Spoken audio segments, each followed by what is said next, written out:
Top story at the half hour, the rising number of alleged political murders in KZN has prompted the ruling party to form a task team to find the cause of the murders. On Sunday, a Newcastle ward candidate leader, Thembi Mbongo, was shot and killed in front of her family. She was a candidate for Ward 6 in the Newcastle municipality. It is still not known why the ANC member was killed. In May this year, ANC Youth League regional leader was also gunned down. ANC KZN has put together a 4-member team to investigate whether the killings are motivated by internal divisions or any other cause.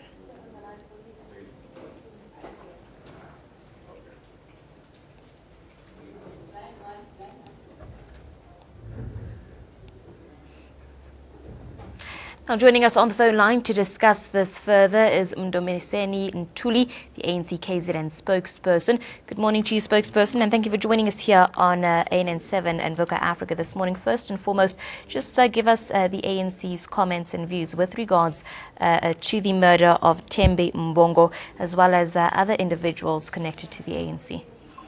Well, good morning to you and the viewers of ANN7. Thank you very much for having us. Well, the fundamental question that the Provincial Secretary of the ANC was conveying to the public and the membership of the ANC in general yesterday was that the movement is going through a particular period, a very difficult one, where we are losing our cadres, our members, and particularly our candidates, who are the face of the ANC in the election campaign. Comrade Thembi Mbongo was one among many cadres who have lost over the past 2 months. We have now appointed a team of the Provincial Executive Committee, which has a responsibility to investigate, first and foremost, whether or not the organizational challenges, the internal part of the ANC, internal problems within the ANC, do have any impact on the current situation, and also work with the police to ensure that we support their work in exposing those who are involved in committing the crimes of killing our comrades and any other people that are being killed within during the period of the election campaign. Mr. Ntuli, is there a concern that people will be reluctant to be involved with the ANC and become ward councillors because of these killings that has been seen and that's been taking place?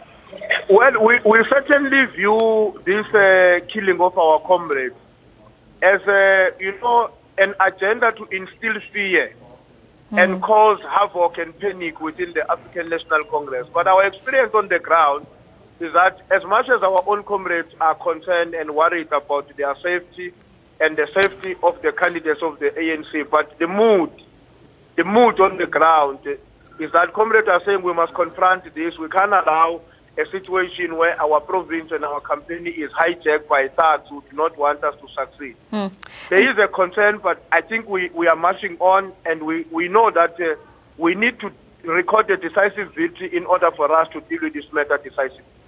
Mr. Ntuli, on the topic of confronting the issue, the task team is being set up now. Just talk us through what the expectations there are. Well, the expectation is that the task team has already begun its work engaging with the structures of the ANC. Firstly, to ascertain from them what is their own understanding. How have they dissected the current environment, particularly within the Marasheni region, the areas of Newcastle? And how do they interpret the patching of events in relation to internal dynamics and internal problems within the organization? And to what extent does the community or the society within the areas where these killings are happening have actually positioned themselves in response to the current situation? So that's basically what the task team is supposed to do, and then compile a report for the Provincial Executive Committee to make necessary determination on how to move forward. Now, we do know that Thembi Mbongo was from the Newcastle ward. Is there a sort of concern to secure individuals in that ward? Is there panic in that ward? What is the ANC doing there to bring everything back to calm if it's not at this stage? We went to that ward a day after Comrade Thembi was killed, which was on a Monday. We went there on a Sunday. We went there and met our structures. We met the ANC volunteers. We met the family. Of course, everybody is extremely concerned about the security, particularly of our candidates. But we were very happy and very encouraged that the volunteers of the ANC, the rank and file, are saying that we will not allow this to succeed.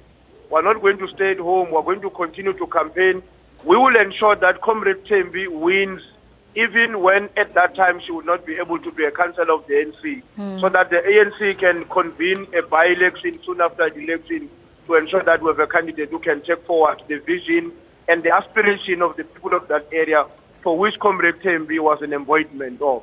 And was there someone there, or has someone been selected to replace Comrade Tembi? What is the way forward in that regard?